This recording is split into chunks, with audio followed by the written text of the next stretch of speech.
now it seems, and this is some of our viewpoint, seems like a primitive thing. But if we look at the modern waste system, real quickly, the Romans would have these irrigation ditches. You'd dump your poop out your window into the little ditch, and then water would wash it out of the town. And then from there, we have our modern flush toilet.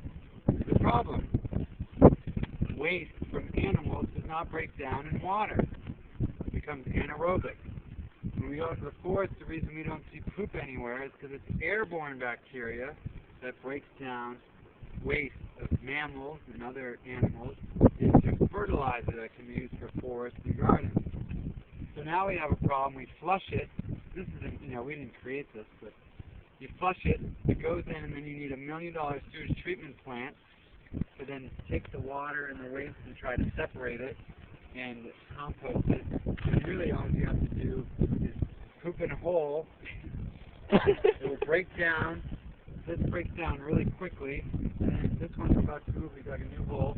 When it's done, you lift it up, move it to another hole. We cap it with a foot of soil, so it's hygienic. And then we plant a tree on top.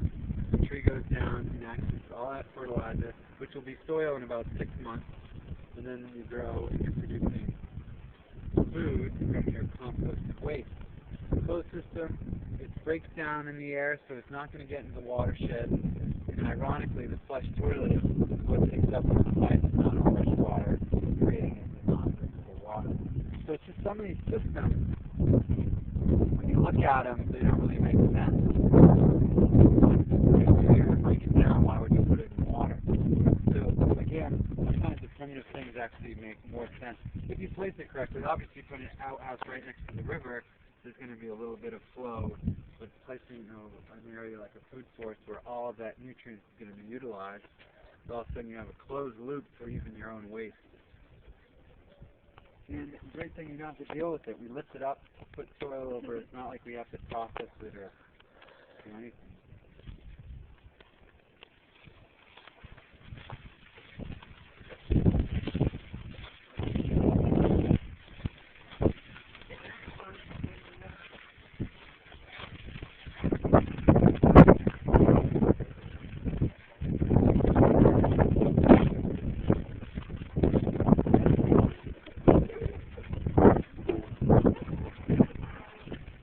As it is,